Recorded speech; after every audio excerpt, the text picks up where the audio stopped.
알아보도록 하겠습니다. 자, 여러분들, 자, 일단 첫 번째 주제는 세대별 자산 중앙값과 평균값을 가지고 왔는데, 여러분들에게 평균값과 중앙값의 차이를 알려드리기 위해서, 여기서 일단 편집 좀 잡고 갈게요. 자, 일단 이렇게 그래프가 아니라 차트를 하나 준비했어요. 자, 여러분들 보시면 알겠지만, 자, 이게 중앙값입니다. 미디언이라는 게 중앙값이고요. 에버리지라는 게 평균이에요. 자, 무슨 차이가 있느냐? 에버리지는, 자, 만약에 여러분들 100명의 인원이 있으면은 1부터 100까지에 해당하는 모든 사람들의 총 자산을 더한 다음에 그거를 100명으로 나눈 값이 평균입니다. 그 정도는 뭐 다들 평균으로 아실 거라고 알고 있습니다. 자, 그 다음에 미디언이라는 건 뭐냐? 1부터 100까지의 인원이 있으면 딱 그 중간에 해당하는 인원, 50에 해당하는 인원의 가장 평범한 사람의 자산값을 측정한 값. 그게 바로 median net worth. 자, 이게 바로 미국입니다. 이건 미국 기준이에요. 미국 기준으로 오른쪽은 평균 순자산이고요. 가운데는 딱 중앙값, 가장 평범한 사람이 가고 있는 순자산입니다. 생각보다 여러분 더 차이가 많이 나죠. 왜 이렇게 차이가 많이 날까요? 자, 여러분들 이게 바로 평균의 함정이라고 해요. 왜 평균의 함정이 있냐? 사실상 부가 여러분들 다들 아시겠지만 부의 불평등은 해소되지 못하고 격차가 벌어진 지는 좀 됐어요. 상위 5%, 10%에 해당하는 사람들이 거의 자산의 대부분을 독차지하고 있기 때문에 사실상 평균을 이용해서는 우리 평범한 사람들이 얼마나 돈을 가지고 있는지는 측정하기가 어렵습니다. 정말 많은 격차가 나요. 여기 보시면 알겠지만, 자, 35세 미만 기준으로, 요거, 그리고 여러분들 아셔야 되는 게, 35세 미만 개인이 아니라, 이게 35세 미만 가정 기준입니다. 그러니까 보통 3명에서 4명 정도의 가정을 기준으로, 자, 놀라시지 마세요. 중앙값, 가장 평범한 사람이 가지고 있는 순자산은 약 13,900달러, 약 1,400만원, 1,500만원 정도에 해당하는 순자산밖에 갖고 있지 않아요. 자, 근데 여기서 평균 순자산은 얼마다? 77,000불. 야, 평균 자산이랑, 자, 가장 평범한 사람이 갖고 있는 자산이랑 꽤 차이가 나죠. 이제부터 평범한 사람이 갖고 있는 자산을 중앙값이라고 할게요. 이게 원래 정확한 용어거든요. 자, 중앙값 기준으로 보시면은, 와, 이거는 달러입니다, 여러분. 달러예요, 달러. 자, 그래가지고 보시면은, 자, 35세 미만 기준 1,500만원. 그리고 35세에서 44세로 가면서 꽤 많은 값이 뛰어요. 자, 여기에서 약 8천만원 정도의 변화가 일어납니다. 자, 여러분들 왜 이런 극적인 변화가 일어날까요? 여러분들이 생각하셨을 때.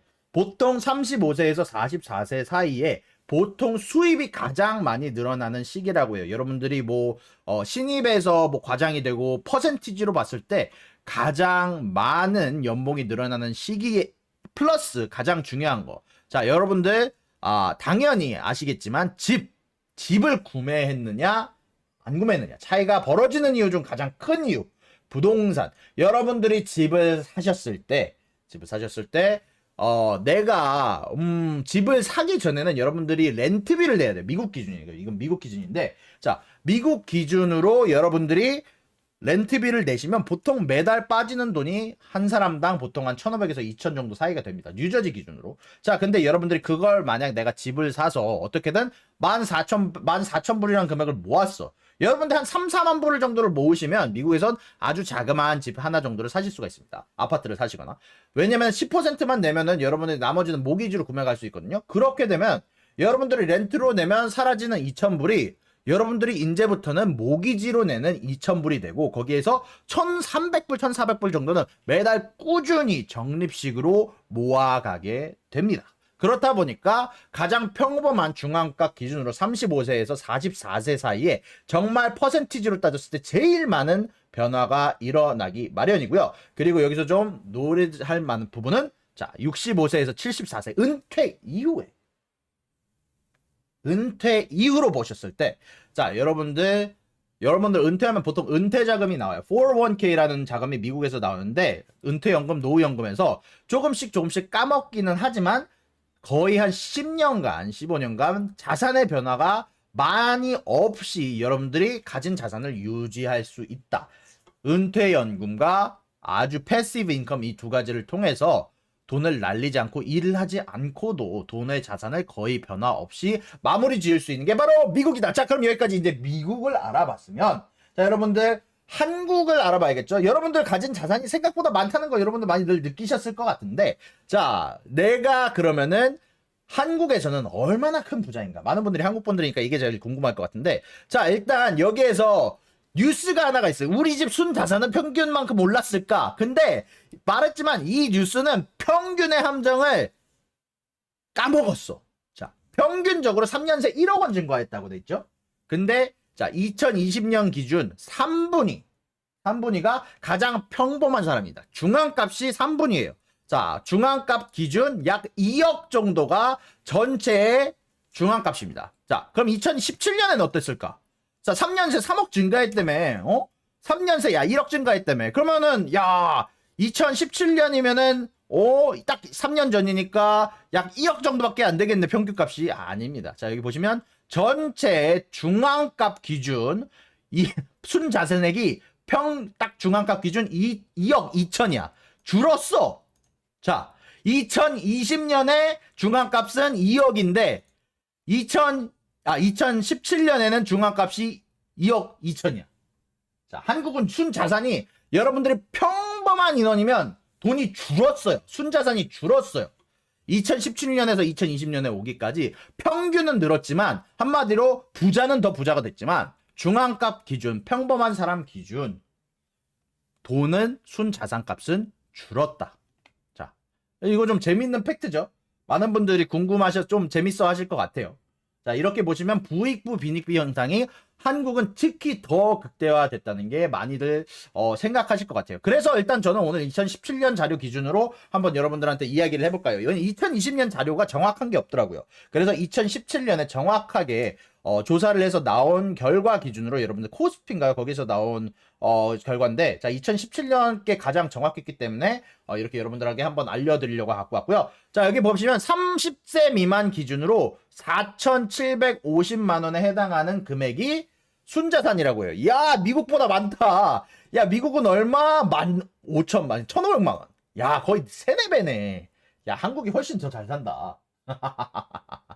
자, 그러면은, 자, 그 다음에, 자, 30세에서 40세 구간은 어떨까? 30세에서 40세 구간은 약 1억 6천만 원으로, 야, 이때도 미국 사람들보다 잘 살아.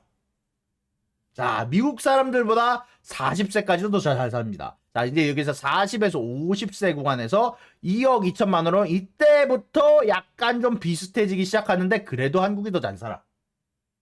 2억 2천, 40세에서 50세 구간이, 50세에서 60세 구간이 2억 5천만 원. 이때가 돼서야지 그나마 이제 미국과 한국이 평행을 이루기 시작합니다. 그리고 마지막으로 60세 이상에 해당할 때는 2억 8천만 원으로 이제는 드디어 아주 평범하게 비슷한 금액이 되는데, 자, 이렇게 보면은 좀 신기하죠?